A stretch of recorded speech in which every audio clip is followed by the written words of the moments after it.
How to photograph hot air balloons and capture video. In this video, I want to share my experience with capturing both. I just returned home from the Albuquerque hot air balloon Fiesta, and it was such an amazing experience.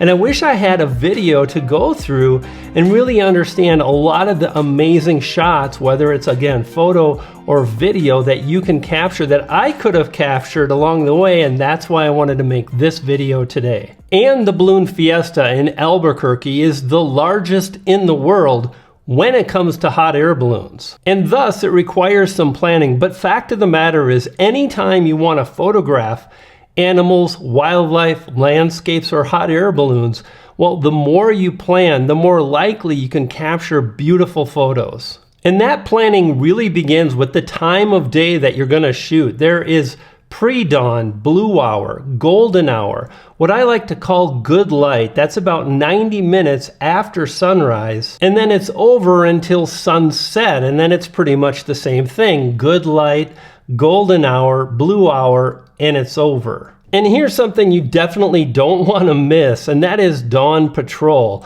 This is where a handful of balloons, I think at Albuquerque, there were about 8 to 10 balloons, maybe a dozen that took off about an hour before all the other balloons, and it was like literally still 45 minutes before sunrise. So you had these beautiful balloons against this blue hour sky, golden colors of the balloons, blue backdrop. It was beautiful. And this is where we talk about that planning. Now, because this happens so early, you really want to be on the field, ready to take your photos, and you want to be prepared with things like lenses, camera settings, types of shots, and I want to cover it all. And what I'll share absolutely applies to a balloon glow that happens in the evening, because the conditions are pretty much the same.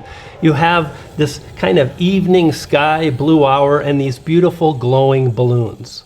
So for me, I wanted to be on the field, ready to photograph about 30 minutes prior to the dawn patrol balloons. At this balloon festival, the gates opened up at 4:30. Oh my goodness, 4:30 in the morning. And I began shooting with a fast, wide open lens, f1.4 24mm Sony G Master lens. Now, if you don't have a prime lens or a lens with a wide open aperture, f1.8, f1.4, then consider bringing a small tripod. They're really handy, not only for longer exposure shots, but also for a time lapse that you may want to consider later during the mass ascension. However, before the main event, the balloons, there's the warm-up band, just like at a rock concert, only instead of a warm-up band, you get drones. And this is actually really beautiful, very fun, kind of gets the mood flowing. Definitely not why I was there, but fun nonetheless. But then it was blue hour, and sure enough, these balloons started to inflate. It was so magical, and you can see in this photo, which is one of my favorites, it was so dark, but my Sony Prime lens did really fantastic. I actually captured this shot in APS-C mode on my Sony A1. Notice I had an ISO value of 1600. I was shooting at f1.4, and my shutter speed was 1/60. Big tip, definitely shoot in RAW. That way you can change your color temperature later. Whether if you want a more blue, you can go cool, or you can warm things up later, golden hour, etc. Definitely consider shooting RAW. And this is another image that is really the thing I wanted to see. I wanted to experience these balloons during blue hour, and this is something you don't see every day. And my settings are as follows: 24mm f1.4 and a shutter speed of 1/125.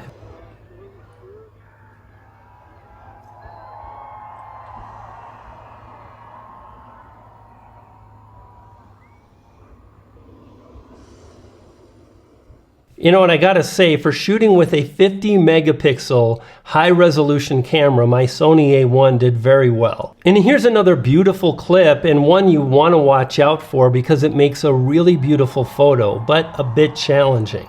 Once all the Dawn Patrol balloons are inflated, they will twinkle and kind of light up when they're still on the ground before they take off. This can make for a fantastic photo, but the exposure is challenging with very dark darks and very bright highlights.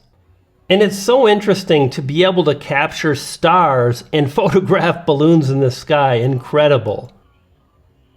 And that wraps up the dawn patrol, and this is when you really want to be ready. And this was another really fantastic, beautiful photo.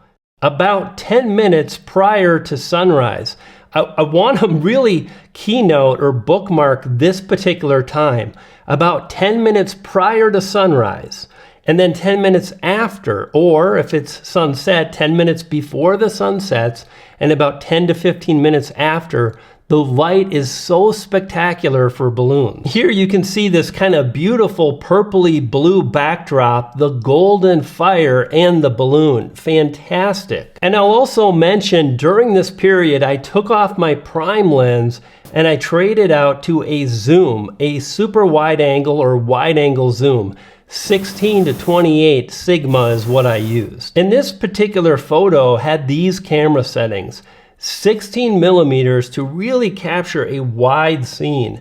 f4.5, I had a shutter speed that was pretty fast, 1/1000 to really freeze the fire, and the white balance was set somewhere around 4800. And here is a photo that my girlfriend snapped with her Sony a7 IV. She was shooting in JPEG and the Sony did fantastic. And that was it. The golden light was gone within 10 minutes and these are the photos that came next. Now, at this point, I changed my camera settings to use more of an auto ISO, and then I dialed in exposure with exposure compensation.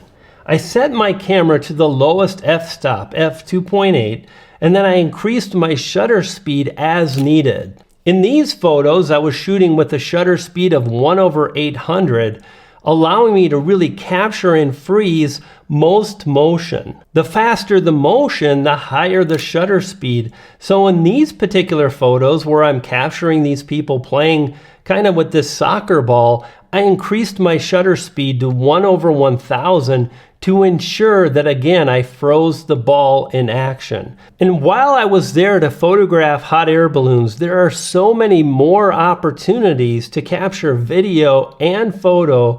Like I saw these police mounted on horses and I knew I wanted to capture a photo.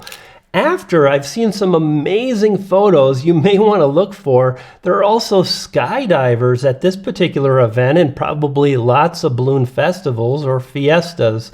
And I saw these Mounties like on their horses saluting to the American flag that was attached to a skydiver. That would make for an exceptional photo.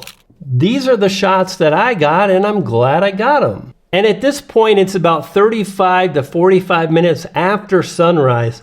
And I gotta tell you, the amount of balloons that were taking off was absolutely insane, allowing you to capture really incredible photos. A couple thoughts and ideas. One, throw back on a prime lens with a lower aperture and capture some kind of fun portraits of your spouse, boyfriend, girlfriend with the out of focus background like these images.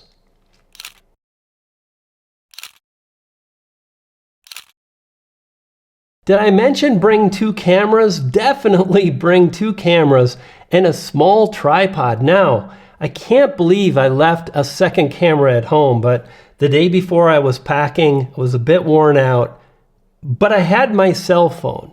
So what I did is I set up shop and I captured these beautiful time lapses, or I should say one time lapse that was pretty good and the other was so-so. My first time lapse, there was just too many things that were distracting, specifically this pole or inflatable that allows the balloonist to determine the wind direction. However, I simply turned it around after about 20 minutes and I captured another scene. Biggest tip here is really try to minimize background distraction before you press record. And most modern cameras today have time-lapse features that makes it pretty seamless. And if you don't have a camera, well, use your cell phone, because time lapses with cell phones look amazing these days. Or switch it around and capture your time lapse with your camera, grab your cell phone and start snapping photos. That's exactly what I did, and I love this photo here, and it's definitely not perfect. I hate how the processing handled the sun, but I love this photographer, shooting a photo and this big balloon behind him. And I was so happy to see the Colorado balloon when it passed overhead. Because I had my cell phone in hand, I was snapping pictures and I got a few. Same can be said for this Wyoming balloon. I have a place in my heart for Wyoming. I'm also pretty impressed how my iPhone 14 handled video in this particular clip. Hey, thanks for watching, and check out these additional videos on the screen now. If you enjoyed this video, hit the subscribe button, and I'll see you on the next one.